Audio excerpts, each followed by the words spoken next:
ambavyo mwisho wa ulimwengu utakuwa umekaribia.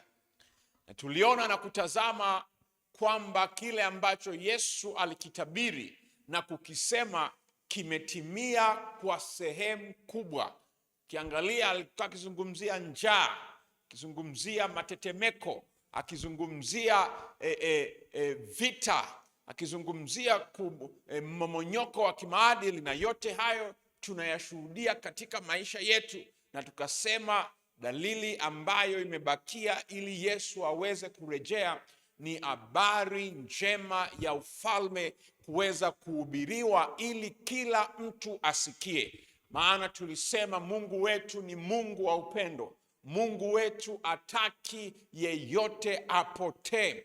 Na ikiwa kuna mtu atapotea ni kwa sababu amechagua. Na kabla Yesu ajaja, moja ya kitu ambacho Mungu atakuwa amehakikisha kwamba kimefanyika ni kwamba kila mwanadamu amesikia habari njema za Yesu na amefanya maamuzi ya kumchagua Yesu ama kumkataa. Na mwisho wa yote itakuwa imebaki mikononi mwa kila mmoja wetu kufanya uamuzi. Na Biblia inaweka wazi hapo ndipo ule mwisho utakapokuja. Na sijui kama tumewahi kuchukua nafasi na kufikiria ama kujiuliza ya kwamba hivi mwisho wa ulimwengu huu utakuwaje? Ni namna gani hii dunia itafikia mwisho wake? Ni matukio gani ambayo yataambatana, ambayo yatakaribisha umilele? Na Biblia kimsingi ilitabiri mambo haya miaka mingi iliyopita, jinsi dunia itakavyokwisha, jinsi itakavyomalizika. Na Yesu mwenyewe alisema habari hizi ya kwamba ulimwengu huu utafikia mwisho wake, na itakuwa ni hitimisho la ulimwengu huu, na mwisho wa vile tunavyoviona ni tukio la kuja kwa Yesu katika utukufu na nguvu. Atarejea kama Mungu mtukufu. Katika kitabu cha Tito sura ya 2 ule mstari wa 13, Paulo anaandika kuhusiana na tumaini tulilonalo katika Kristo. Tito 2 mstari wa 13 anaandika akisema ya kwamba tukilitazamia tumaini lenye baraka na mafunuo ya utukufu wa Kristo Yesu, Mungu mkuu na mwokozi wetu. Kwa hiyo unaona vile ambavyo Paulo anatazama ili tukio la kuja kwa Yesu, kwamba ni tumaini lenye baraka. Hilo ndilo tumaini letu wa Kristo. Hilo ndilo tumaini la wote wanaomwamini Yesu, ya kwamba Yesu atarejea. Na ni ukiona kile ambacho Biblia inakisema na ukizingatia, utagundua kwamba hata ukisoma Biblia yako kuanzia Mwanzo mpaka kitabu cha Ufunuo, utagundua ya kwamba tukio au rejea au mambo yanayozungumzwa kuhusiana na kuja kwa Yesu ndiyo yamebeba uzito.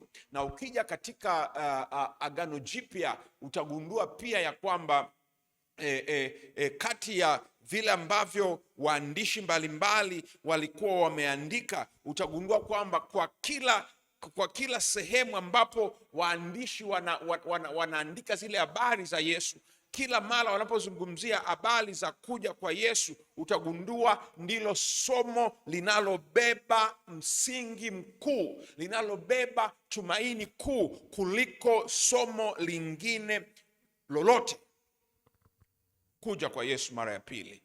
Ndio maana Paulo analitazama kama tumaini lenye baraka, kama tumaini linaloonesha vile ambavyo Mungu anakwenda kufanya mambo yote kuwa sawa.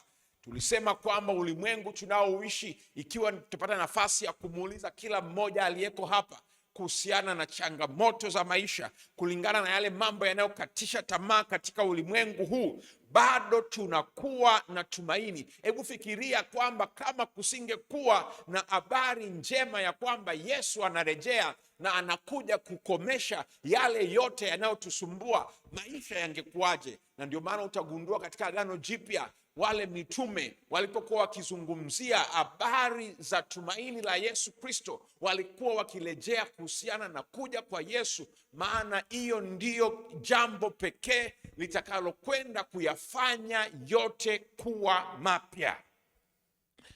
Na hivyo Yesu alitoa ahadi yake. Jana tulisema aliwaambia wanafunzi wake kwamba msifadhaike, ninakwenda kuandalia mahali, nitarudi tena niwakaribishe kwangu.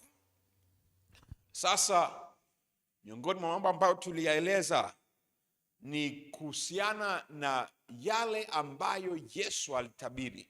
Na katika utabiri wa Yesu kuhusiana na mwisho wa ulimwengu katika Mathayo sura ya 24, kuna kitu cha msingi ambacho ningetamani niweze kukizungumza katika jioni hii tunapotazama tukio halisi la ujio wa Yesu. Soma pamoja nami katika Mathayo sura ya 24. Mathayo sura ya 24 na ule mstari wa 4 na mstari wa 5. Biblia inasema, Yesu akajibu akawaambia, angalieni mtu asiwadanganye, kwa sababu wengi watakuja kwa jina langu wakisema mimi ni Kristo, nao watadanganya wengi. Sasa miongoni mwa vitu ambavyo Biblia inaiweka wazi hasa kuhusiana na tukio la kuja kwa Yesu ni vile ambavyo shetani atajaribu kudanganya ama kuigiza kuhusiana na tukio la kuja kwa Yesu. Ndio maana Yesu akaonya kwamba watatokea manabii wa uongo, watatokea makristo wa uongo wakisema ya kwamba mimi ni Kristo. Na Biblia imesema kwamba hawatadanganya watu wachache, watadanganya watu wengi. Kiendelea kusoma hiyo sura ya 24 ule mstari wa 25 na 26, Yesu alikazia kitu hicho pia akisema, Mathayo 24, 25 na 26, ya kwamba tazama nimekwisha kuwaonya mbele, basi wakiwaambia yuko jangwani msitoke, yumo nyumbani msisadiki. Nasikia kile ambacho Yesu anakiweka wazi kwamba kuna udanganyifu ambao shetani atautumia kuwadanganya watu kwamba Kristo amerejea, kwamba Kristo amekuja. Na Biblia inaweka wazi ya kwamba Yesu alionya akisema, wakiwaambia kwamba yuko jangwani, wakiwaambia yupo nyumbani, msiamini. Ambacho shetani akifanya ni kuwatumia hao wanaojiita Kristo wa uongo, wanaojiita manabii wa uongo. Sijui kama amewahi kuwasikia au makristo wa uongo. Kuna mmoja niliwahi kusikia huko Nairobi, mpaka watu wanaenda kupiga naye picha. Wasema wapate kidogo picha pamoja na Yesu. Na mwingine akajitokeza mahali fulani akisema yeye ni Yesu, kwamba anataka atembee juu ya maji kama Yesu. Bahati mbaya, sijui bahati nzuri, sijui ni bahati mbaya, akachukuliwa na yale mafuriko na huyo Yesu akafa. Na kabla ya mwisho wa wakati, nataka niwaambie, tutashuhudia vituko na udanganyifu mkubwa ambao shetani atautumia. Na Biblia imeweka wazi kwamba wengi watadanganywa ikiwa hatutaweka misingi yetu katika neno la Mungu. Ikiwa kile tunachokiamini hakijajengwa katika neno la Mungu, kuna hatari ya kudanganywa. Maana Biblia inaweka wazi zaidi kwamba hawa watafanya miujiza na maajabu hata kiasi cha kufanya moto kushuka kutoka mbinguni. Na Paulo anasisitiza jambo hili katika Wakorinto wa pili sura ya 11. Wakorinto wa pili sura ya 11 akiwazungumzia hao. Wakorinto wa pili 11, 13 na 14. Wakorinto wa pili sura ya 11, 13 na 14 anasema, maana watu kama hao ni mitume wa uongo, watendao kazi kwa hila, wanaojigeuza wawe mfano wa mitume wa Kristo. Wala si ajabu, mstari wa 14, maana shetani mwenyewe hujigeuza awe mfano wa malaika wa nuru. Unaona Biblia inavyoweka wazi kwamba hao ni mitume, wanajiita mitume, wanajiita ni manabii, lakini ni mitume wa uongo. Maana anasema hata shetani mwenyewe ana uwezo wa kujigeuza awe malaika wa nuru. Ndio maana tulipokuwa tunazungumzia habari za watu wanapokuwa wamekufa, nini kinatokea, tuliona miongoni mwa uongo ambao shetani anaufanya ni anaweza kuchukua umbile la mtu ambaye ni mpendwa wako aliyekufa, na anaweza kuja katika muonekano ule ule, katika sauti ile ile, katika mazungumzo yale yale, ukazani ni yeye, kumbe ni shetani. Maana Biblia imesema hata shetani mwenyewe hujigeuza aonekane kama malaika wa nuru. Na ndicho ambacho kitafanyika katika ulimwengu huu kabla Yesu ajaja mara ya pili. Shetani atajaribu kuigiza tukio hili la kuja kwa Yesu mara ya pili, na ndio maana leo tunahitaji tutazame, tuone vile ambavyo Biblia inaweka wazi, ili tusije tukadanganywa. Maana Biblia inasema atadanganya watu wengi. Sasa nitakueleza baadhi ya matukio ama namna vile ambavyo ujio wa Yesu utakavyokuwa. Ukweli ni kwamba katika neno la Mungu, Mungu ameweka wazi ya kwamba vile ambavyo Yesu atakavyorejea na namna ambavyo tukio la kuja kwa Yesu litakavyokuwa. Sasa nitakueleza mambo machache ambavyo yanaeleza vile ambavyo ujio wa Yesu utakavyokuwa. Jambo la kwanza ni kwamba ujio wa Yesu utakuwa ni ujio wa wazi. Kwa ni ujio wa wazi. Kwa lugha nyingine, haitakuwa ni jambo la siri. Haitakuwa ni jambo ambalo utashangaa tu unashtua kwamba mbona Yesu amekuja na mimi sijajua kama amekuja. Hapana. Katika Mathayo sura ya 24 mstari wa 27, Mathayo 24 mstari wa 27, neno la Mungu linasema hivi, kwa maana kama vile umeme utokavyo mashariki ukaonekana hata magharibi, hivyo ndivyo kutakavyokuwa kuja kwake mwana wa Adamu. Sasa kiza anavyoweka wazi umeme. Wakati ambapo mvua inanyesha na radi ikapiga, tunaona ule mwanga wa radi ambavyo unaweza kupenya ukaonekana. Na Biblia inaweka wazi kama inavyoweza kuonekana vile, anasema ndivyo itakavyokuwa kuja kwake mwana wa Adamu, kuja kwake Yesu.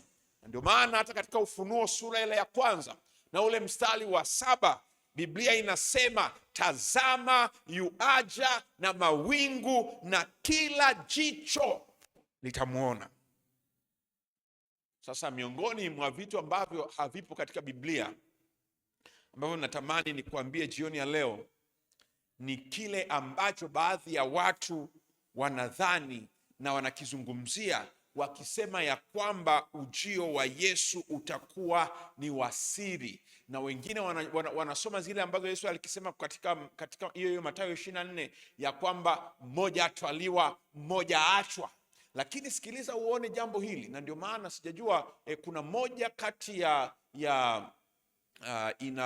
kuna movie, lakini pia kuna kitabu ambacho kimeandikwa katika lugha ni novel ambayo inaitwa Left Behind. Sijui kama wangapi mmewahi kuiona hiyo movie au kusoma hiyo novel ya Left Behind.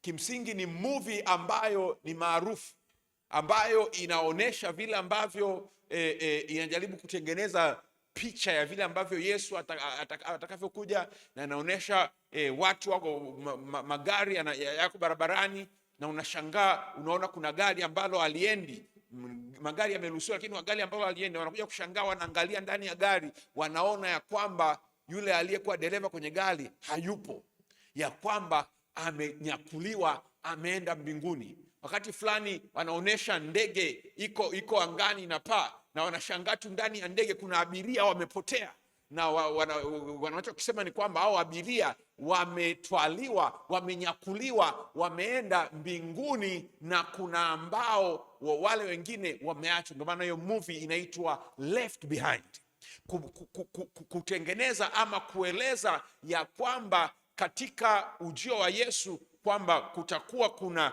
unyakuo wa siri ambao watu walio watakatifu watachukuliwa, wataenda mbinguni, na wengine watashangaa, mbona wenzetu hawapo, wameshatwaliwa, na kwamba Yesu ameshakuja amewachukua. Na baadaye wanasema kwamba kutakuwa kuna kipindi cha miaka 7, alafu pia wale ambao waliachwa watapata nafasi mara ya pili. Lakini ukisoma Biblia yako vizuri utagundua hakuna uthibitisho wa fundisho la namna hiyo katika Biblia.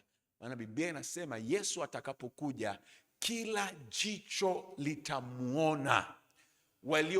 Wenye haki watamuona, waovu watamuona, na watakapomuona ule utukufu wa Mungu utaweza kuangamiza.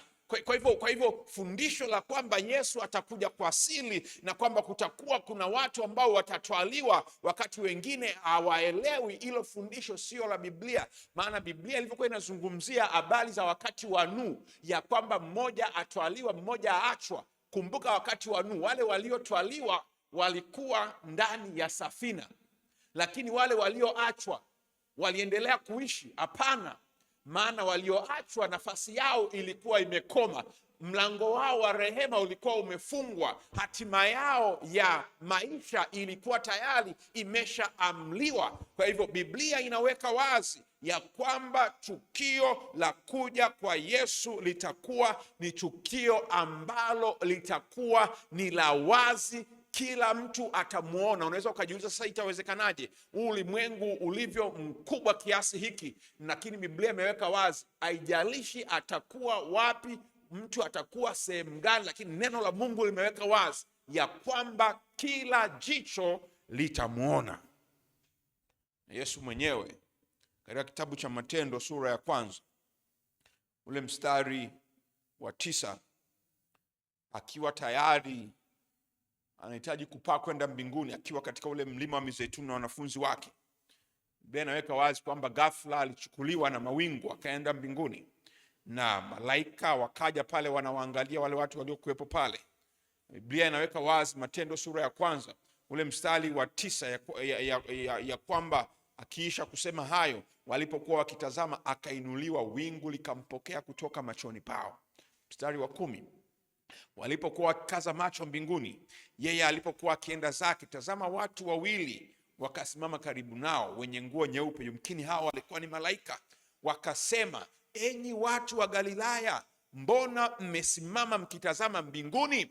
Huyu Yesu aliyechukuliwa kutoka kwenu kwenda juu mbinguni atakuja hivyo hivyo mlivyomwona akienda zake mbinguni. Kwa hiyo unaona, malaika hawa wanawaambia hawa wanafunzi na wafuasi wa Yesu kwamba mlivyomuona Yesu akipaa kwenda mbinguni, mlimuona akiwa na mwili, akiwa anaonekana akipaa, mnamuona akienda mbinguni, vivyo hivyo ndivyo atakaporudi. Maana leo kuna watu wengine wanasema, unajua Yesu, hakuna kitu kama kwamba kuna Yesu anarudi. Yesu anarudi na wanasema ni namna tu ya kiroho, anarudi katika moyo wako, lakini ukweli ni kwamba tukio la kuja kwa Yesu ni tukio halisi litakalotokea, na kila jicho, Biblia inasema kwamba litamuona akija mawinguni. Lakini jambo la pili ambalo ningetamani ulielewe ni kwamba Yesu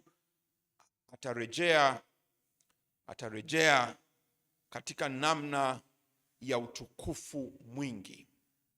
kwamba atakapokuja atarejea tu peke yake, atarejea akiwa na malaika, akiwa na utukufu mwingi na nguvu.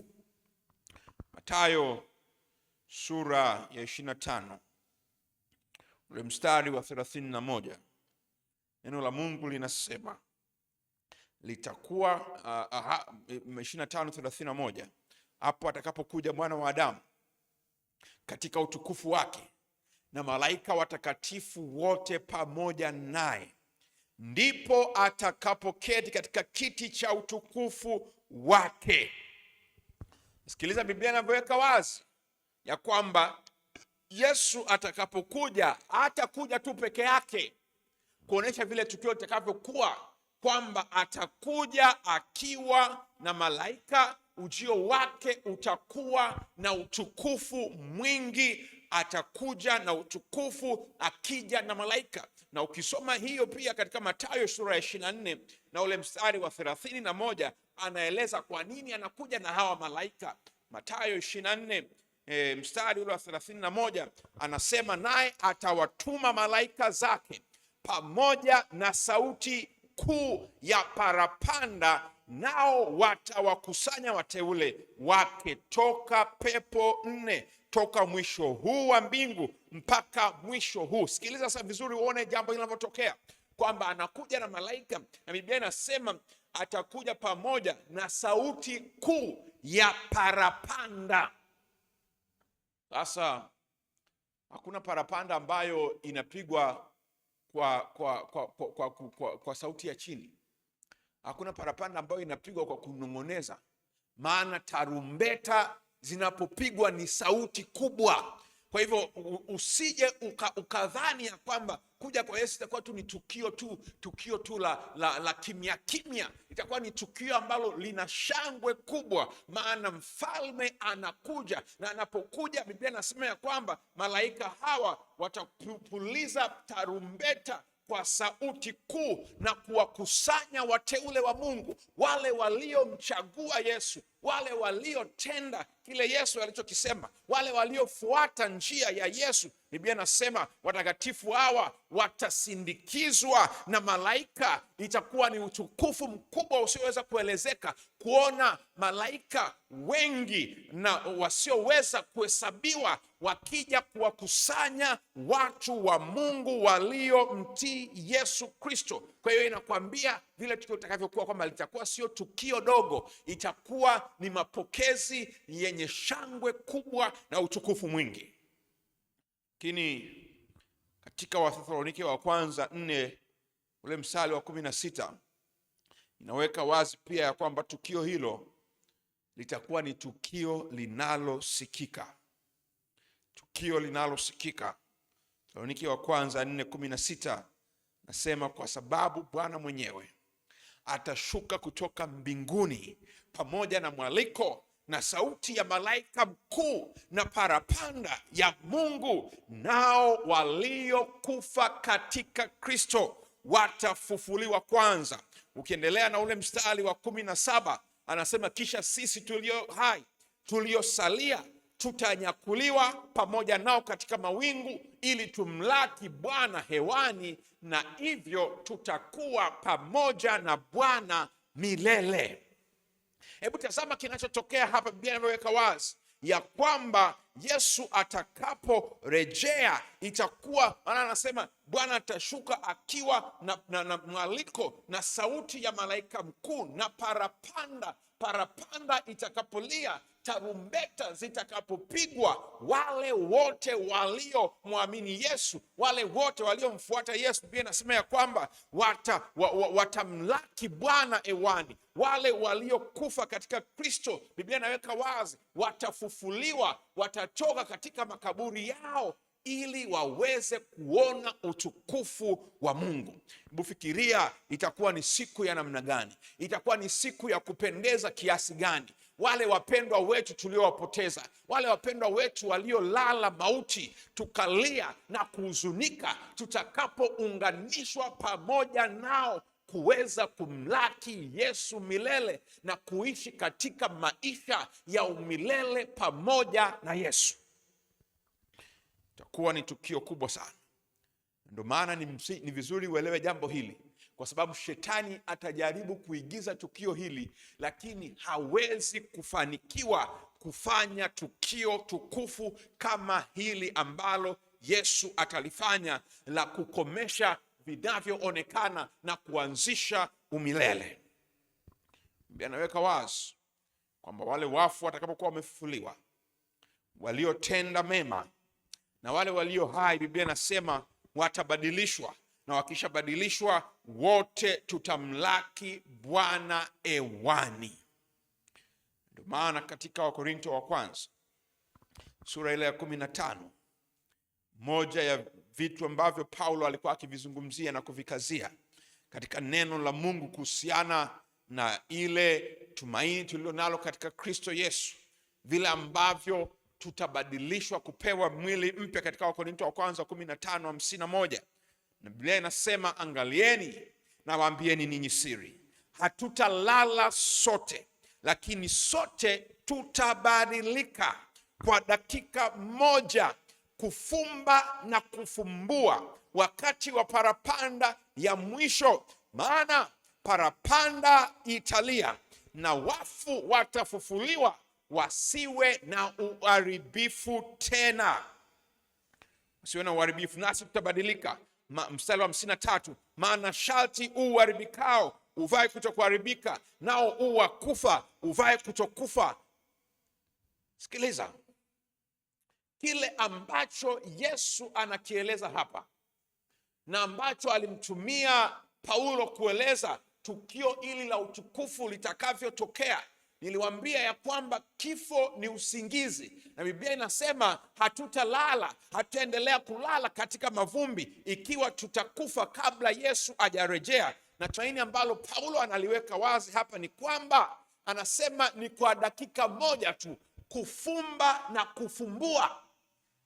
Ndio maana kwa wale ambao wanamwamini Yesu Kristo, kwa wale ambao wameweka maisha yao kwa Yesu, kifo kwao hakiwezi kuwatisha. Maana kifo ni sawasawa tu na kufumba macho na kufumbua.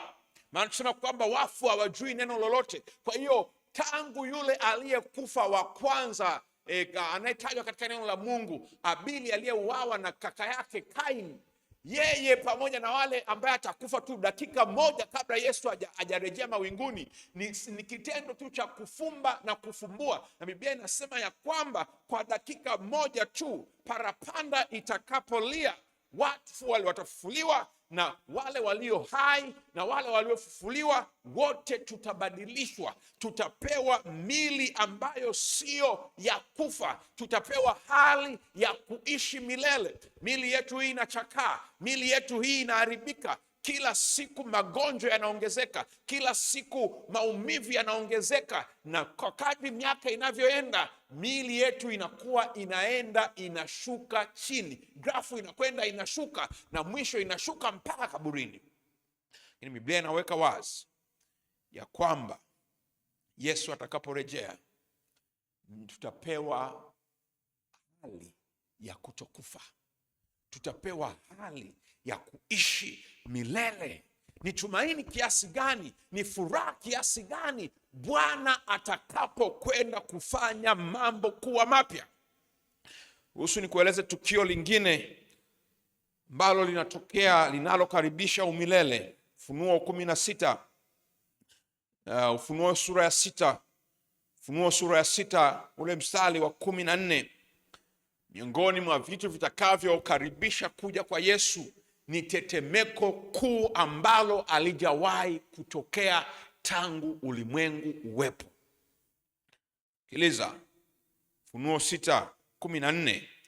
Biblia inasema, mbingu zikaondolewa kama ukurasa ulivyokunjwa, na kila mlima na kisiwa kikahamishwa kutoka mahali pake, na wafalme wa dunia na wakuu na majemedari na matajiri na wenye nguvu na kila mtumwa na muungwana wakajificha katika pango na chini ya miamba ya milima. Mstari wa 16, wakiambia milima na miamba, tuangukieni, tusitirini mbele za uso wake yeye aketie juu ya kiti cha enzi na hasira ya mwana kondoo.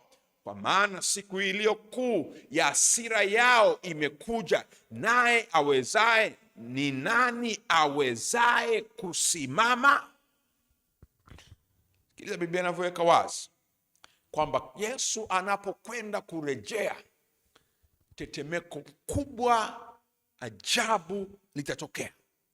Biblia inaweka wazi watu wakuu, wafalme, majemedari, matajiri, watu wa kila hali watakimbia, maana vyote vile walivyojiwekezea, vyote vinavyoonekana vinafika mwisho wake. Maana watasema tusitiri na yeye anayekuja, yeye mfalme wa wafalme. Na Biblia inasema ni nani awezaye kusimama? Wale waliompa Yesu maisha yao, wale waliojikabidhi kwa Yesu Kristo. Ukisoma pia Ufunuo sura ya 16 na ule mstari wa 18, Ufunuo 16:18 anasema, pakawa na umeme na sauti na radi, na palikuwa na tetemeko la nchi kubwa, ambalo tangu wanadamu kuwako juu ya nchi hapakuwa namna ile. Jinsi lilivyokuwa kubwa tetemeko hilo. Ona anavyoeleza, itakuwa sio kitu kidogo. Na tetemeko hili kubwa litabomoa bahari ya ulimwengu, litaharibu majiji, litaharibu kazi zote za wanadamu. Tetemeko ambalo ndio litakuwa linakaribisha kuja kwa Yesu Kristo. Kwa lugha nyingine ni kwamba vile vyote ambavyo wanadamu walikuwa wamejiwekezea, vile vyote ambavyo wanadamu walikuwa wamevifanya kuwa sehemu ya maisha yao, vitaangushwa chini. Na kama Yesu alivyotabiri wakati wa kuangamia kwa Yerusalemu, ya kwamba halitasalia jiwe juu ya jiwe, na unaona pia katika mwisho wa ulimwengu tetemeko hili litaharibu kila kitu, na mambo yatakuwa katika namna hiyo. Na ndipo Yesu atarejea kuwachukua watu wake, kuwakaribisha katika ufalme wake. Biblia inaweka wazi kwamba tetemeko linapotokea, Yesu anaonekana mawinguni, watakatifu waliokuwa wamekufa wanafufuliwa, wale watakatifu waliokuwa wako hai wanabadilishwa, wote wanamlaki Yesu hewani, wale waliotenda maovu wanaangamizwa kwa utukufu wa Yesu. Na pia wakati huu ndipo wale watakatifu wa Bwana waliompenda Yesu, Isaya akitabiri kuhusiana na wakati huo katika Isaya sura ya 25 na ule mstari wa 9. Isaya anasema, katika siku hiyo watasema, tazama, huyu ndiye Mungu wetu, ndiye tuliyemngoja tusaidie. Huyu ndiye Bwana tuliyemngoja, na tushangilie na kufurahia wokovu wake. Itakuwa ni siku ya furaha kiasi gani!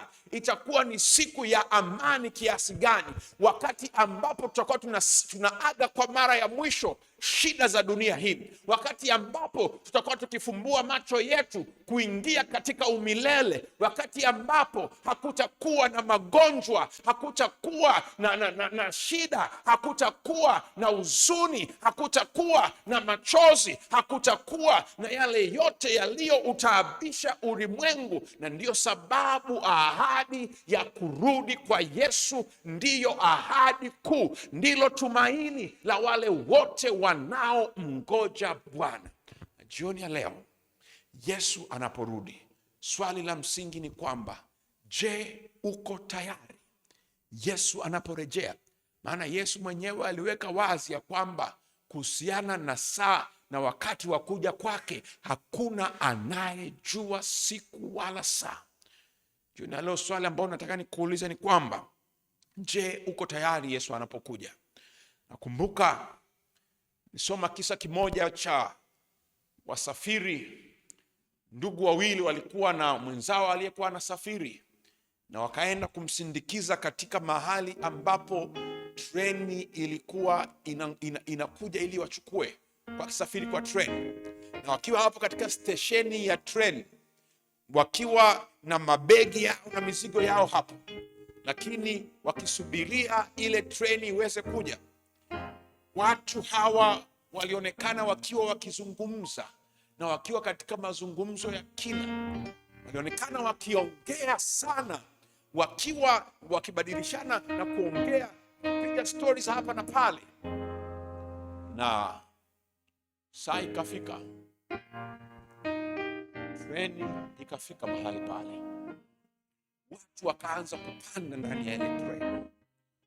Wanapanda, lakini yule ambaye alikuwa ni msimamizi wa ile stesheni akatazama watu hawa wawili pamoja na yule watatu waliokuwa wanamsindikiza. Wao hawapandi, wako bize wanapiga stori na kuzungumza. Ndio wanapanda na treni ikaanza kuondoka.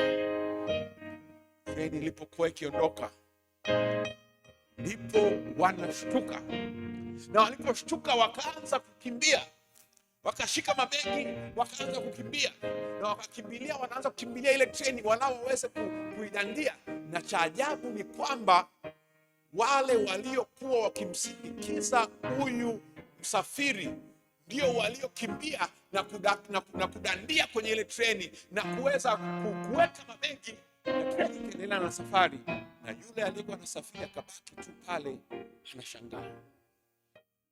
Na yule mkuu wa stesheni alikuwa akitazama hili tukio lote, na anamuona yule aliyebaki pale anacheka, na akabaki anashangaa. Ikabidi tu aende amfuate, amuulize, rafiki, kulikoni?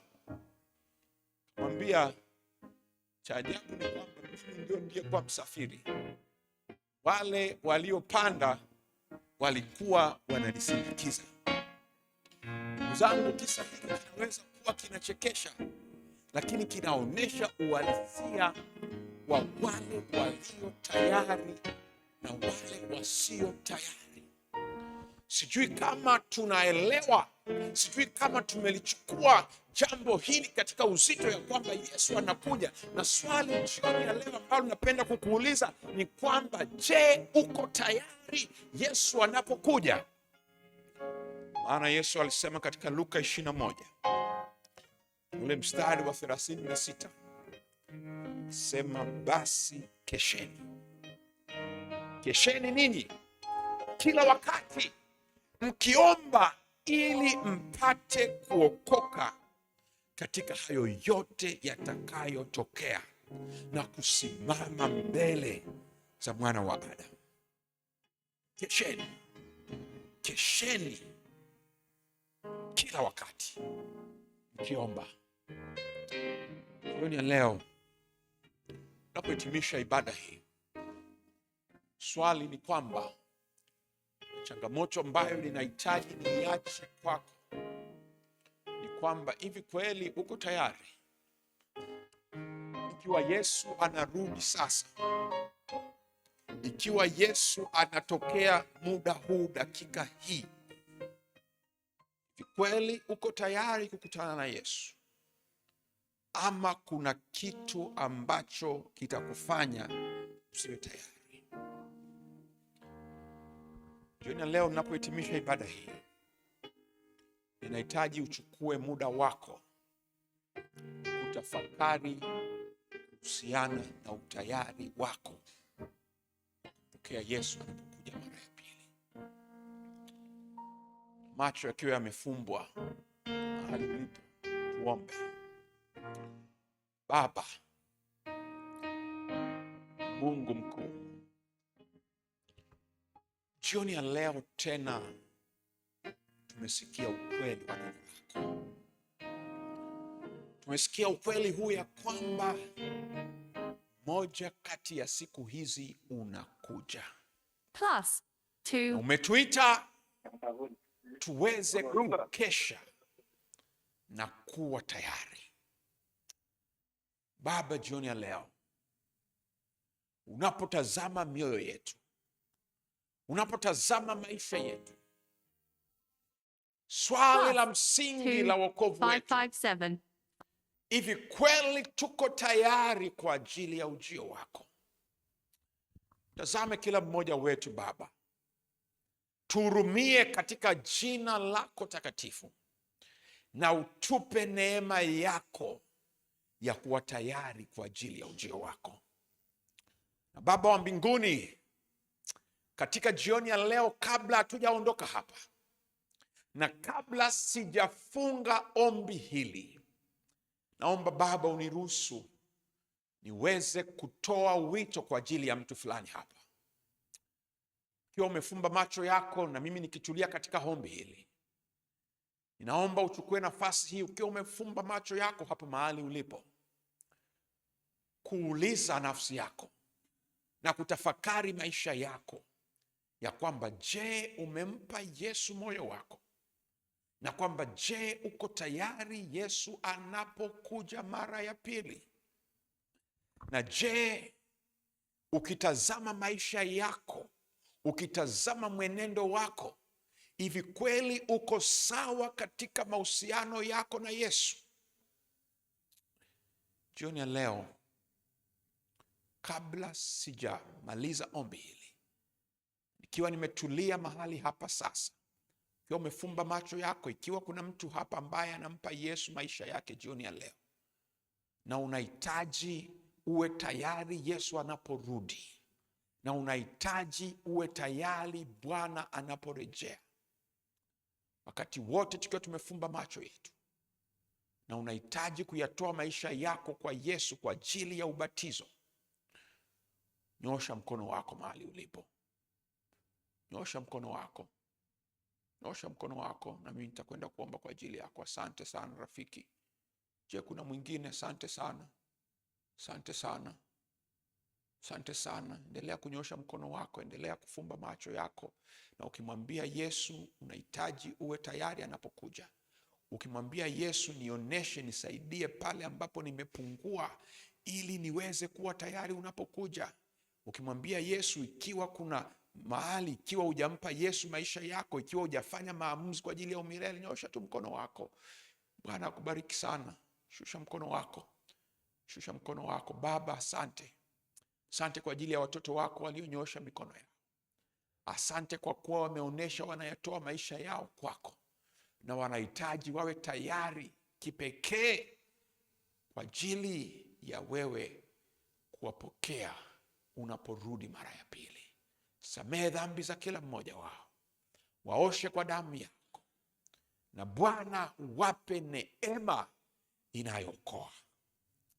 Mungu wangu, jioni ya leo ninapohitimisha maombi haya, ninaomba kwa kila aliyefika hapa, kila aliyehudhuria katika ibada hii anahitaji neema yako, na amekuja na ametoa muda wake. Bwana, mguse kwa neema yako.